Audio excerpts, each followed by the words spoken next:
नमस्कार, राज की बात में आपका स्वागत है। सुप्रीम कोर्ट में कई सुनवाई एक साथ चलती रहती है, लेकिन सुप्रीम कोर्ट के अंदर कुछ ऐसे मसले होते हैं जिस पर सबकी नजर टिकी होती है, क्योंकि यह सरकार के खिलाफ भी हो सकता है, पार्टी के खिलाफ भी हो सकता है और व्यवस्था के खिलाफ भी हो सकता है, जिसमें सुप्रीम कोर्ट के जज ये तय करते हैं कि उनके विचार में कौन सा स्टैंड लिया जाना चाहिए। यह फैसला विचारों से चलता है, किसी कानून से नहीं चलता है। इसलिए जब किसी मसले पर सुनवाई होती है तो उसमें जज साहब की टिप्पणियां जो होती है वो मीडिया में सुर्खियां बटोरती है, और इन टिप्पणियों के लिए ही ऐसे ऐसे मामले सुप्रीम कोर्ट में एक्सेप्ट किए जाते हैं जिसमें कहीं न कहीं सरकार की कोई बदनामी हो, क्योंकि ये एक बार नहीं कई बार देखा गया है। चाहे नुपुर शर्मा के विवाद में हो या फिर जम्मू कश्मीर में आर्टिकल 370 को फिर से इंपोज करने को लेकर हो, या फिर अभी चल रहे इलेक्टोरल बॉन्ड को लेकर हो, या फिर ईडी की ताकतों को लेकर हो। लेकिन अभी 5 जजों की बेंच में एक मामला चल रहा है इलेक्टोरल बॉन्ड का, यानी सरकार ने जो स्कीम निकाली लीगल तरीके से व्हाइट मनी से अपने विचार के अनुसार आप किसी पार्टी को डोनेशन दे सकते हैं, 1000 भी दे सकते हैं, 1 करोड़ भी दे सकते हैं, कोई व्यक्ति दे सकता है, कारपोरेट घराना दे सकता है, कंपनी दे सकता है और कोई प्रोफेशनल दे सकता है। ऐसे में वो जो भी पैसा देगा वो सीधे अकाउंट से ट्रांसफर करेगा, यानी कि वो व्हाइट मनी होगा उसका। हालांकि वो जो पैसा देगा उस पर टैक्स नहीं लगेंगे, टैक्स फ्री किया गया है, उसी तरीके से जैसे कि आप कोई एनजीओ को देते हैं और एनजीओ उसका इस्तेमाल सामाजिक कामों में करती है, तो इसके लिए टैक्स फ्री रखा जाता है कि आप सामाजिक कामों के लिए पैसा दे रहे हैं, डोनेशन दे रहे हैं। जब इलेक्टोरल बॉन्ड पे सुनवाई हो रही थी तो उसमें एक बड़ा मसला सामने आया, क्योंकि सॉलिसिटर जनरल तुषार मेहता बार बार कह रहे हैं कि इलेक्टोरल बॉन्ड में संवैधानिक वैधता की बात जो उठाई जा रही है, जिसमें जो पिटिशनर हैं एक पॉलिटिकल पार्टी है यानी कि सीपीआईएम है, और दूसरे एनजीओ हैं जिसको कांग्रेस का सपोर्ट मिला हुआ है, क्योंकि यही लोग बौखला रहे हैं इनके पास जो सीधे पैसा आता है वो व्हाइट मनी नहीं होता, क्योंकि ये तो व्हाइट मनी लेने से कतराते हैं, ये ब्लैक मनी लेते हैं जो कैश में होता है। ये बात उन्होंने कही। लेकिन इस बीच जो तथाकथित वरिष्ठ वकील सुप्रीम कोर्ट का जो हर दूसरे मामले सरकार के विरोध होते हैं उसमें दिखाई पड़ जाते हैं, वो है कपिल सिब्बल, जो अपने आप को सीनियर एडवोकेट कहते हैं सुप्रीम कोर्ट के, और सुप्रीम कोर्ट ने भी माना है। उनकी ऐसी बेइज्जती की तुषार मेहता ने कि उन्हें मुंह छिपाकर भागना पड़ा। स्थिति ऐसी हो गई थी कि कपिल सिब्बल अब सवाल उठाने लगे तुषार मेहता के ऊपर, वो भी गलत तरीके से, जिसका तुषार मेहता ने सीधे जवाब दिया, सरकार मतलब पार्टी नहीं होती है। यह मसला इलेक्टोरल बॉन्ड का था और सुनवाई है सुप्रीम कोर्ट में। 5 जजों की बेंच बैठी है, सीजेआई चंद्रचूड़ उसके नेतृत्व करने वाले हैं, बीआर गवई हैं, पारदीवाला हैं और संजीव खन्ना हैं। ये लोग की जो बेंच बैठी है उसमें बात चल रही थी इस बात के लिए कि क्या किसी व्यक्ति को या संस्था को या कंपनी को जो कि उसके विचारधारा से जुड़ी हुई बात है और वो किसी भी पार्टी को चंदा देना चाहती है, तो क्या उनके चंदे के बारे में सबको जानकारी होनी चाहिए? क्या यह उसी तरह का मसला नहीं है कि अगर आप वोट देते हैं तो वोट के बारे में जानकारी किसी को नहीं होनी चाहिए? क्यों नहीं होनी चाहिए? क्यों गुप्त मतदान की बात की जाती है? इसलिए क्योंकि अगर आप किसी पार्टी को मत दे रहे हैं और आप कोई कारोबारी हैं तो दूसरी पार्टी के लोग जिनकी सरकार होगी, हो सकता है आपके खिलाफ दुर्भावना से ग्रस्त हो जाए, आपके खिलाफ वो कार्रवाई करें। मान लेते हैं कोई बड़ी कंपनी है, कॉन्ट्रैक्ट ले रही है, सरकार से उनका सीधा रिश्ता रहता है, लेकिन उसका विचारधारा जो है उस पार्टी से नहीं जुड़ा हुआ है। अगर कर्नाटक में सरकार कांग्रेस की है और कर्नाटक में सरकार के साथ जुड़े हुए कई कॉन्ट्रैक्टर, कई बिजनेसमैन, कई डॉक्टर, कई पत्रकार अपने विचार रख सकते हैं और उनको कांग्रेस पसंद नहीं है, लेकिन वो भारतीय जनता पार्टी के पक्ष में वोट तो कर रहे हैं, साथ ही उसको चंदा भी दे रहे हैं। ऐसी स्थिति में जब कांग्रेस के नेताओं को, यहां तक कि चीफ मिनिस्टर को, डिप्टी चीफ मिनिस्टर को, मंत्रियों को यह पता चलेगा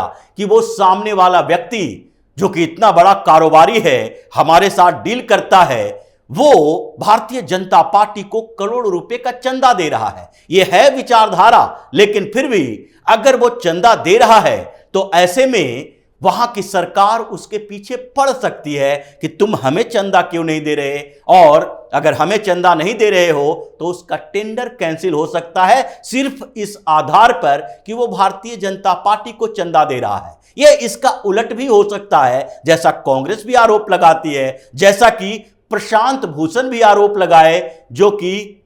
सामने आए हैं सुप्रीम कोर्ट में एनजीओ के साथ। यानी एनजीओ ने जो पिटीशन दायर की थी उसके वकील जो हैं प्रशांत भूषण हैं, और इसलिए प्रशांत भूषण ने भी यही बात कही, बार बार यही बात कही कि अगर किसी पार्टी की सरकार है तो उसको ज्यादा चंदा क्यों मिल रहा है। स्टेट में देखिए, टीएमसी की सरकार अगर बंगाल में है उसको ज्यादा चंदा मिलता है, भारतीय जनता पार्टी की सरकार केंद्र में है उसको ज्यादा चंदा मिलता है, जदयू राजद की सरकार अगर बिहार में है उस साल उसको ज्यादा चंदा मिलता है, आम आदमी पार्टी की सरकार अगर दिल्ली में है उसे ज्यादा चंदा मिलता है। लेकिन अगर चंदा देने वाला व्यक्ति जो दूसरी पार्टी को दे रहा है वो विक्टिमाइज हो सकता है, उसका इस्तेमाल गलत तरीके से किया जा सकता है, उसको परेशान किया जा सकता है। यह तर्क अगर है तो यह उसी तरीके से होना चाहिए जैसे गुप्त मतदान होता है। यह विवाद चल रहा था और जज साहब को भी यह लगा कि बात सही है, लेकिन अगले ही दिन उन्होंने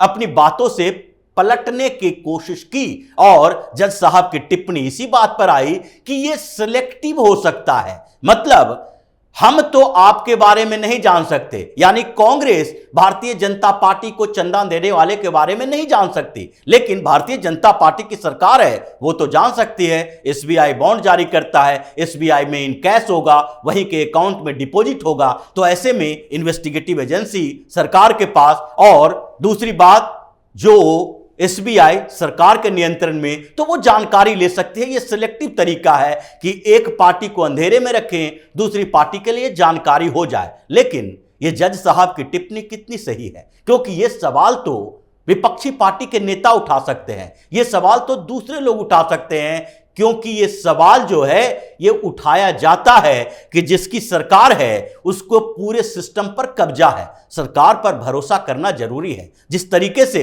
आप सुप्रीम कोर्ट के बैठे जज के ऊपर सवाल उठता है, लेकिन ये लोग उन सवालों से बचते हैं। राहुल गांधी ने विदेशों में जाकर कहा कि ये सुप्रीम कोर्ट, हाई कोर्ट सब सरकार के अंडर में है, सारी संवैधानिक संस्थान है, जबकि यहां पर देखा जाता है कि सुप्रीम कोर्ट के जज तो हमेशा सरकार के खिंचाई करने में लगे रहते हैं, चाहे ईडी का मामला हो, इलेक्टोरल बॉन्ड का मामला हो, 370 का मामला हो, या कितने भी बड़े बड़े जो मामले सरकार के खिलाफ आते हैं, उसमें सुप्रीम कोर्ट के जजों की टिप्पणियां तो हमेशा सरकार के खिलाफ ही रहती है। लेकिन इसी बीच जब यही मसला चल रहा था, सीधे कपिल सिब्बल ने जब यह मसला उठाया, मुद्दा उठाया कि किसी भी के चंदे को कैसे छुपा के रखा जा सकता है, तो तुषार मेहता ने सीधे कपिल सिब्बल को बेइज्जत कर दिया। कपिल सिब्बल के बारे में उन्होंने कहा कि एक उदाहरण हम कपिल सिब्बल का देते हैं। कपिल सिब्बल अभी एक वरिष्ठ वकील हैं, कमाई तो बड़ी होगी और कमाई है भी, असेट इनका दिखता है, लेकिन अगर ये कांग्रेस पार्टी से जुड़े हुए हैं, यहां पर अगर वो आते हैं जो कि अपने तर्क देते हैं, तो क्या सीधे ये मान लिया जाए कि ये कांग्रेस पार्टी के नेता हैं, वकील से पहले ये पार्टी से जुड़े हैं, तो क्या उनके खिलाफ ये चुनाव कोई भी केस लड़ेंगे, उसके खिलाफ कुछ बात करेंगे? ये तो फिर पूरी तरीके से मोटिवेटेड होगा। उसी तरीके से ये अगर चंदा देना चाहते हैं और ये कांग्रेस को ही चंदा देंगे, दूसरे लोग कैसे इससे विश्वास करेंगे कि ये कांग्रेस के अलावा किसी और बात पर राजी हो सकते हैं? इसलिए कपिल सिब्बल चुप हो गए, सन्नाटे में आ गए और उन्होंने कहा अब हम कांग्रेस में नहीं हैं। लेकिन सवाल तो यही है, आप कांग्रेस में थे। तुषार मेहता ने यही कहा, आप अभी नहीं जुड़े हैं कांग्रेस से, कांग्रेस के सदस्य नहीं हैं, लेकिन आप कांग्रेस में रहे हैं, उस सरकार में मंत्री रहे हैं, कांग्रेस ने आपको राज्यसभाएं भेजा है, तो ये कांग्रेस की बात होगी। हालांकि आज भी आप इंडिपेंडेंट हैं, समाजवादी पार्टी से जुड़े हैं, समाजवादी पार्टी ने आपको राज्यसभा भेजा है, तो कहीं ना कहीं पॉलिटिकल एफिलिएशन तो आपका है। इस पर कपिल सिब्बल थोड़े नाराज हुए, परेशान हुए, शर्माए और फिर तुषार मेहता के ऊपर ही सवाल खड़ा कर दिया कि क्या आप सरकार की तरफ से केस लड़ रहे हैं, तो क्या आप भारतीय जनता पार्टी के हैं? तुषार मेहता ने कहा सरकार और पार्टी में अंतर है, सरकार में संवैधानिक पद पर कोई रह सकता है, यह सरकार है और सरकार में अगर सुप्रीम कोर्ट के जजों की नियुक्ति हुई है तो क्या सवाल उठाया जाएगा कि सुप्रीम कोर्ट के जज किसी पार्टी विशेष से हैं, क्योंकि सरकार तो किसी पार्टी की ही होगी, या फिर चुनाव आयोग है, कोई भी संवैधानिक संस्था है, नियुक्ति तो सरकार के माध्यम से होगी। इसके लिए नहीं कहा जा सकता हम किसी पार्टी से जुड़े नहीं हैं, हम सॉलिसिटर जनरल हैं, बनाए गए हैं सरकार के द्वारा, लेकिन हमारा किसी पार्टी से एफिलिएशन नहीं है, हम किसी पार्टी के साथ नहीं रहे, भारतीय जनता पार्टी के मेंबर नहीं रहे, उनके मंत्री नहीं रहे, कहीं राज्यसभा नहीं गए, विधानसभा लोकसभा का चुनाव नहीं लड़े। आप तो कांग्रेस के लिए लोकसभा का चुनाव भी लड़े और मंत्री भी बने, तो ऐसे में यह जवाब तो देना पड़ेगा कि अगर आप किसी पार्टी विशेष के हैं तो क्या आपको शक की दृष्टि से देखा जाए। ये ऐसी परिस्थिति हो गई सिब्बल के लिए कि वो मुंह छिपाकर भागने की कोशिश करने लगे, क्योंकि बड़ा सवाल था कि आप लोग जो याचिका लेकर आते हैं ये तो पॉलिटिकल मोटिवेटेड है, पॉलिटिकली मोटिवेटेड है, किसी तरीके से इसको राजनीति ही कहा जा सकता है, क्योंकि आप लोग जो ब्लैक मनी को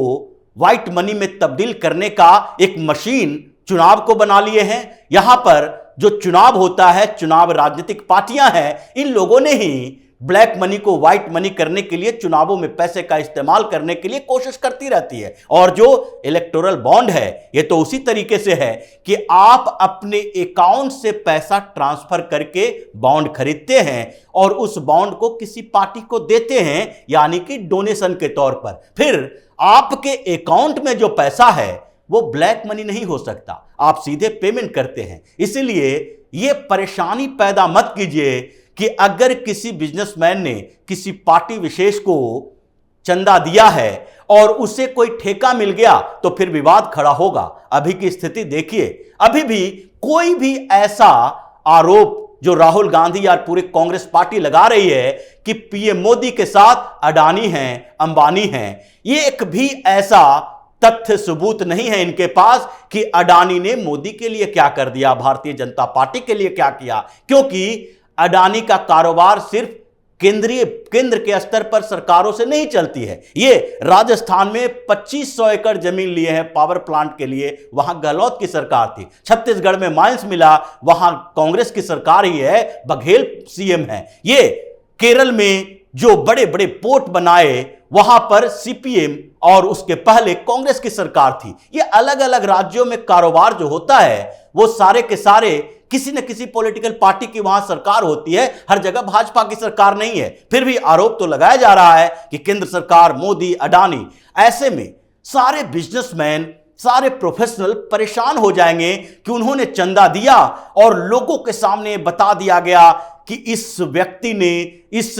बिजनेसमैन ने, इस कंपनी ने इस पार्टी को इतना चंदा दिया। उसके खिलाफ जो लोग रहेंगे, विरोधी लोग रहेंगे उस पार्टी के, वो तो लोग उसके खिलाफ आ जाएंगे, प्रोटेस्ट होगा, प्रदर्शन होगा, हंगामा होगा, उसके कामों को रोकने की कोशिश की जाएगी। ये कपिल सिब्बल के पास कोई लॉजिक नहीं था, बस यही है कि सरकार भारतीय जनता पार्टी की है, भाजपा को चंदा ज्यादा मिल रहा है क्योंकि वैचारिक तौर पर उनसे जुड़े हुए ज्यादा लोग हैं। अगर 50% से ज्यादा वोट मिल रहा है भाजपा को तो चंदा भी 50% से ज्यादा मिलना चाहिए और मिल रहा है। यही सवाल इन लोगों को उठाना होता है कि 57%, 55% चंदा भारतीय जनता पार्टी को मिल रहा है। लेकिन इस बीच कपिल सिब्बल की जैसी बेइज्जती हुई वैसी बेइज्जती आज तक नहीं हुई होगी। वो मुंह छुपाकर भागते फिर रहे थे और सुप्रीम कोर्ट के 5 जज सामने टकटकी लगाकर देखते रह गए। उनके पास भी बोलने के लिए, टिप्पणी करने के लिए कुछ नहीं था।